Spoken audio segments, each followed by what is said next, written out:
Башкорт теле буенча федераль олимпиада еңүчеләре билдәле булды. Һаумыгыз эфирда интервью студияла Гөлсемә Иштанова. Программабызның кунагы Өфөнең Фатима Мустафина исемендәге 20-нче кала башкорт гимназиясының башкорт теле укытучысы Лилия Бикбаева. Һаумыгыз. Хәерле көн. Лилия Гөлмәдиновна, укучыларыгызның еңүе белән ихлас күңелдән сезне котлайбыз. Барлыгы ничә еңүче идең тәрбиядән саралган? Без мәктәбебездән 21 укучы катнаштык. Барлыгы 4 укучы призер һәм еңүчеләр исәбенә инделәр. Афарин. Гомумән катнашучылар саны бик күп бит бу олимпиадала. 5нче ел рәттән үткәрелгән ошо Төньяк-Көнчыгыш олимпиадаһы безнең укучылар өчен, укытучылар өчен бик шундый көтүп алынган, матур, югары кимәлдәге олимпиада булды. Бу олимпиаданың шундый мөмкинлекләре бик зур. Без зур ихласлык белән катнашабыз. Әгәр тәүге елларда 2-3 укучы гына катнаша, хәзер инде елдан-ел ошо олимпиадада катнашырга теләк белдерүчеләр бик күптәр. Һәм быел инде бына ошо 4 укучыбызның 3-әүһе призер булдылар, һәм 1-әүһе еңүче. Улар 8нче класстан катнашырга мөмкин. Һәм еңүчебез безнең 9нчы класс укучысы һәм Маликов Ильяс. Призерлар инде 8нче һәм 11нче класс укучылары. Әгәр 11нче класста катнаша, уга ошо профиль буенча укырга еңелрәк, шулаймы? Еңелрәк, уңышлырак. Гомумән бик һәйбәт шартлар бундай укучылар өчен. 11нче класс укучысы минең Сәгадәтова Вилена Тыян укучым.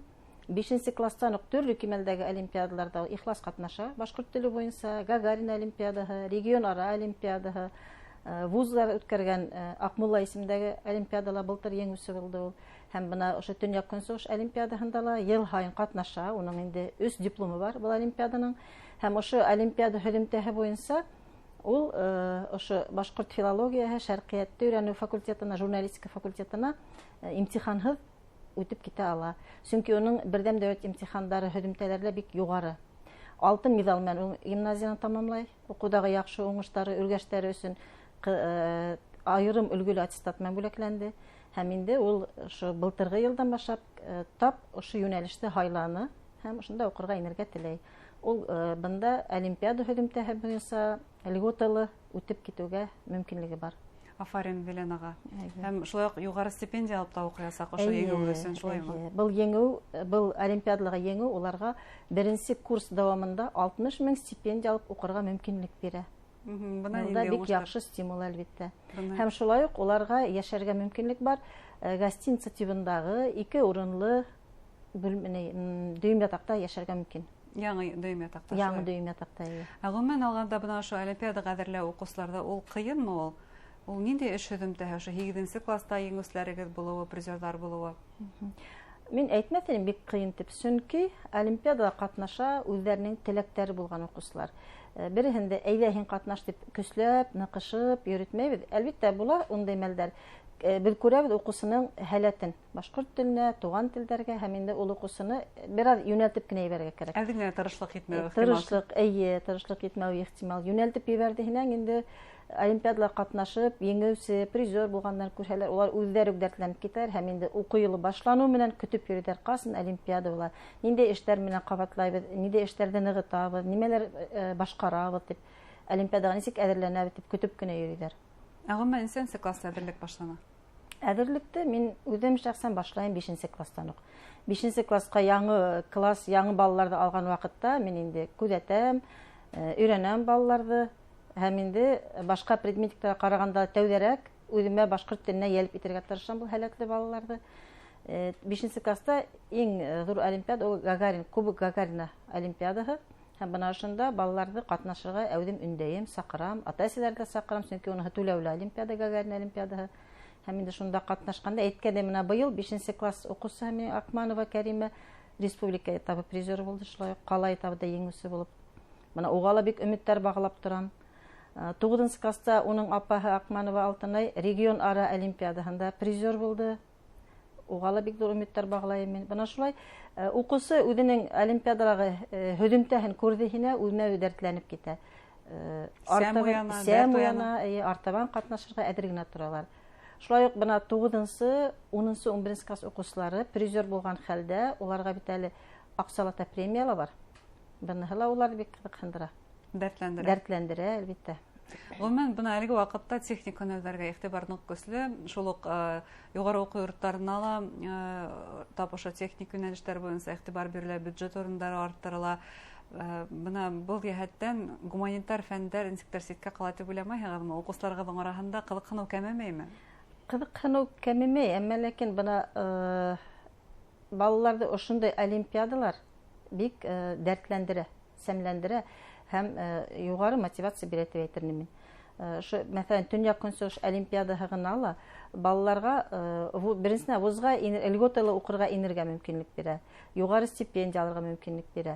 Һәм инде әгәр шул уҡ Велина килгәндә 10 класста әҙерәк икеләнеп торһа, ул ҡайһы йүнәлеште һайлайым икән тип, быйыл йыл башында уҡ әйтте инде, юҡ, миңә телдәр менән шөғөлләнеү ҡыҙығыраҡ, күңеллерәк, ошо йүнәлеште мин алып китермен моғайында дип. Яғни үҙенең һәләтен аса бала.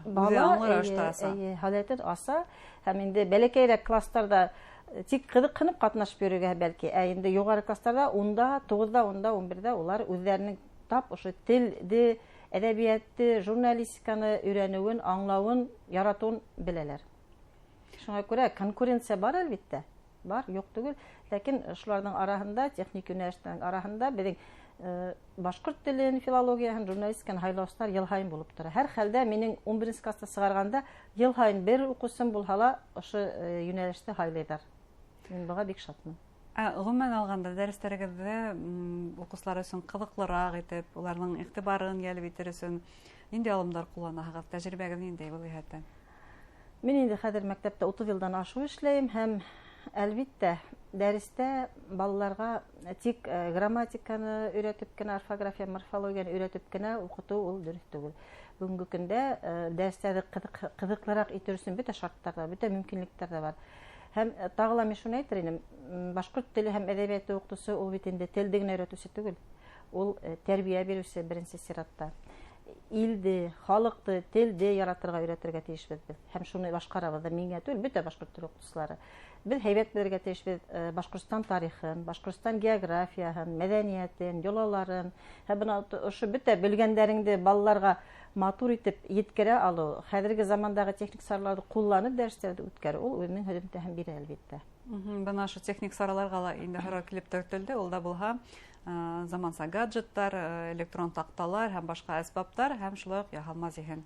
Ҡулланаһығыҙмы уларҙы? Мин әйтмәҫ инем, былай бик әүҙем ҡулланам тип.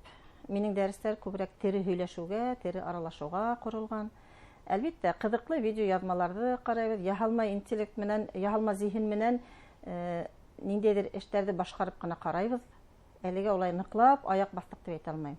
Күберәк беҙҙең йәнле һөйләү.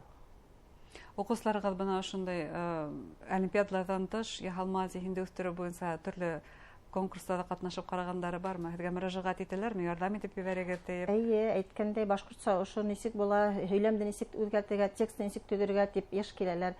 Башҡорт теле олимпиадаһында ҡатнашыусылар түгел, башҡа предметтарҙы өйрәнеүселәр, башҡа предмет буйынса шул йүнәлештә эшләүселәр йыш киләләр.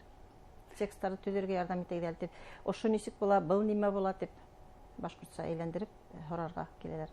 Бына һеҙ әйттегеҙ, үҙемдең эшемдә бары тик грамматиканы өйрәнеүгә генә ҡормайым тип, башҡа сараларҙы ла үҙем ҡулланам тип. Бөгөн һөйләү техникаһын арттырыуға иғтибар биреүҙе һорайҙар һәм ул ошондай талап та.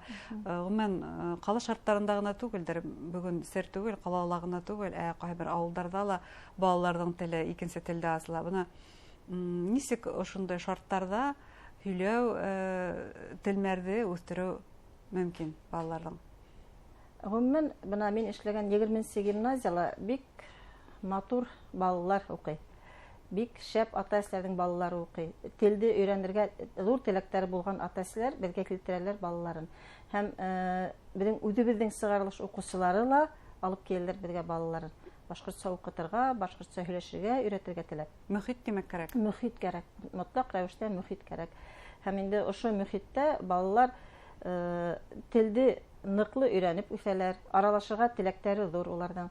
Мин инде үҙемдең яҡтан, бына мәҫәлән, минең кабинет Фатима Мостафина исемендәге мәктәп музейы тип атала. Музей юҡ түгел инде, әлбиттә, Фатима Мостафина кабинеты.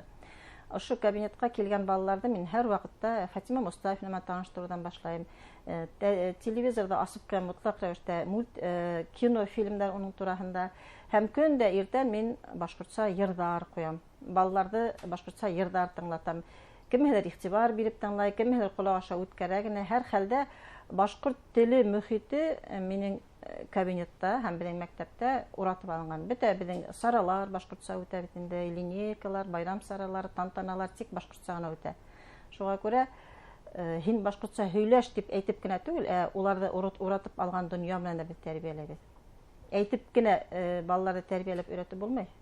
Мөхит булдырырга кирәк улар өчен. Күрһәтергә кирәк, ни тиклем башкортча һөйләшү уңайлы, матур икәнлеген, башкорт теле ни тиклем безгә кадерле икәнен күрсәтергә кирәк. Чөнки туган телен кадерләгән халык кына кадерле була. Балалар уны аңлап үсәргә тиештер. Зур рәхмәт сезгә, әңгәмәгезгә һәм эшегездә артабан да уңышлар теләйбез. Туган телен белгән, туган илен һөйгән балалар тәрбияләйсегез. Сезгә был эшегездә зур рәхмәт. Рәхмәт. Хөрмәтле тамашачылар, Өфөнең Фатима Мустафина исемендәге 20нче кала башкорт гимназиясының башкорт теле укытучысы Лилия Бикбаева менән туган телде өйрәнү, хаклау һәм үстерү турында сөйләштек. Игътибарыгызга зур рәхмәт.